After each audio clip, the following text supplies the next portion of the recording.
Olá, trilheiro, olá, trilheira! Nessa aula nós vamos falar sobre o casamento, sobre suas causas suspensivas matrimoniais e a capacidade para o matrimônio. O que são as causas suspensivas matrimoniais? Elas são recomendações de que os pretensos nubentes não se casem diante de certas situações. A gente vai ver que muitas delas para proteger o patrimônio de alguém. Elas têm natureza, portanto, inibitória, e por não se tratar de regra proibitiva, elas não são regras de ordem pública. Então, elas resguardam situações particulares de interesse patrimonial de determinadas pessoas ou proteção da perfiliação dos filhos, como a gente vai ver. E essas causas suspensivas, elas não se aplicam à união estável. Essas são as hipóteses de causas suspensivas matrimoniais e a gente vai ver uma a uma. A primeira delas, prevista no 1523, é que não devem casar o viúvo ou a viúva que tiver filho do cônjuge falecido, enquanto não fizer inventário dos bens do casal e der partilha aos herdeiros. Por quê? Para proteger os bens desses herdeiros, para que não haja essa confusão patrimonial de se casar de novo, e aí? E aí esse patrimônio ele pertence a esse novo marido ou não? Então, para evitar esse tipo de problema. Também não deve casar a viúva ou a mulher cujo casamento se desfez por ser nulo ou por ter sido anulado até 10 meses depois do começo da viuvez ou da dissolução da sociedade conjugal. Por quê? Isso aí é para proteger a perfiliação, evitar uma confusão de sangue. A gente vai ver que tem aí, claro, algumas possibilidades de que isso seja transposto, mas a princípio não deve casar a viúva ou a mulher nesse prazo aí de 10 meses. O divorciado, enquanto não houver sido homologada ou decidida a partilha dos bens do casal, também uma causa suspensiva fundada na confusão patrimonial. O tutor ou curador e os seus descendentes, ascendentes, irmãos, cunhados ou sobrinhos, com a pessoa tutelada ou curatelada, enquanto não cessar a curatela ou a tutela e não estiverem saudadas as respectivas contas. Por quê? Para evitar que o interesse desses tutelados ou curatelados eles sejam vilipendiados por meio de alguma armação, aí, alguma confusão patrimonial com esse tutor ou curador, cuja função é proteger o patrimônio dos seus tutelados ou curatelados, dentre outras funções.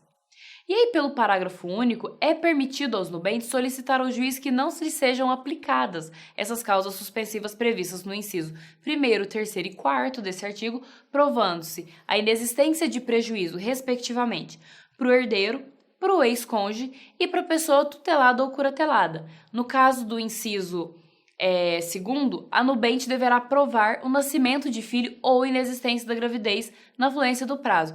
Ou seja, fazendo aí um ou mais exames de gravidez ou demonstrando que ela acabou de ter um filho e não tem como ela ter engravidado novamente, né, ou engravidar novamente nesse período de forma que se confunda quem é ou não o pai dessa criança. Quem são os legitimados para a oposição dessas causas suspensivas? Essas causas, elas podem ser arguídas pelos parentes em linha reta de um dos nubentes, sejam consanguíneos ou afins, e pelos colaterais em segundo grau, sejam também consanguíneos ou afins. Ou seja, aquilo que a gente falou, no caso de parente tanto consanguíneo quanto afim, entende-se que por essa questão da afetividade, une-se essas duas figuras como se fossem uma só, e por isso todos eles têm interesse e são legitimados a opor a causas suspensivas. E para a doutrina, pode haver sim outros interessados não previstos legalmente, como é o caso do ex-marido, no caso do inciso 2º. Então, se ele tem medo que a sua perfiliação acabe sendo prejudicada, por exemplo, ele pode perfeitamente opor essa causa suspensiva. Outra observação. Por não ser questão de ordem pública, não podem ser suscitadas de ofício pelo oficial do cartório de registro civil ou pelo magistrado, ou seja, elas só podem ser opostas pelos interessados, alguém que os represente, ou essas outras hipóteses aí aceitas pela doutrina. Qual é o momento? O ideal é que elas sejam alegadas quando dá habilitação para o casamento. Em momento posterior ao casamento, elas podem ser suscitadas em ação autônoma, né, desde que demonstrado aí que haverá ou houve algum prejuízo, ou incidentalmente em alguma ação já em curso para discussão de alguma outra matéria relacionada a essa questão, como é o caso, por exemplo, do inventário. E quais são as consequências da oposição das causas suspensivas? Continua havendo a validade do casamento, mas ocorre a imposição do regime de separação obrigatória de bens. Ou seja, nesses casos aí, né, de proteção ao patrimônio, o casamento ele pode continuar válido, mas com essa imposição do regime de separação obrigatória de bens. Se alegadas previamente ao término do prazo dos proclamas, que a gente vai ver mais para frente o que são esses proclamas e como eles funcionam, haverá suspensão da habilitação para que as partes se manifestem sobre elas. Pelo artigo 1529, tanto os impedimentos quanto as causas suspensivas, eles são opostos em declaração escrita e assinada, instruída com as provas do fato alegado ou com a indicação do lugar onde possam ser obtidas, ou seja, isso aí é para coibir que pessoas que não gostariam que o matrimônio ocorresse fiquem interpondo problemas, né, e causando prejuízos aos nubentes por essa questão aí até de má-fé. Então, pode opor os impedimentos a causas suspensivas, mas eles têm que ser por escrito, assinados e com as provas ou o local onde essas provas podem ser obtidos.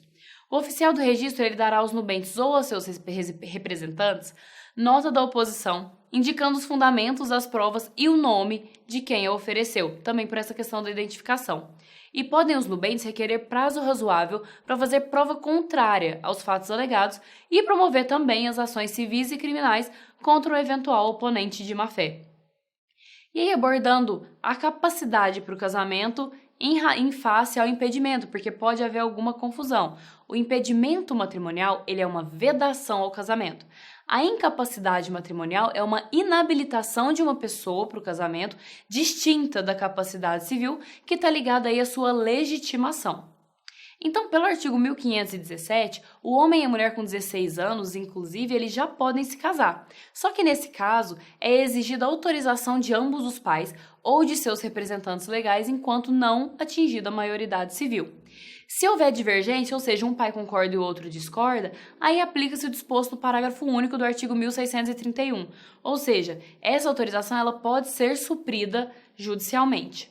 Não será permitido em qualquer caso o casamento com quem não atingiu a idade núbia, ou seja, os 16 anos, como a gente viu aí em aula anterior, observado o disposto no 1517 deste Código. Por que essa questão é importante ser trazida? Porque antes de 2019, excepcionalmente, era permitido o casamento de quem não alcançou a idade núbil para evitar a imposição ou cumprimento de pena criminal ou em caso de gravidez. Isso não existe mais. Pessoas até 16 anos não podem casar em hipótese alguma. Na próxima aula a gente continua. Obrigada!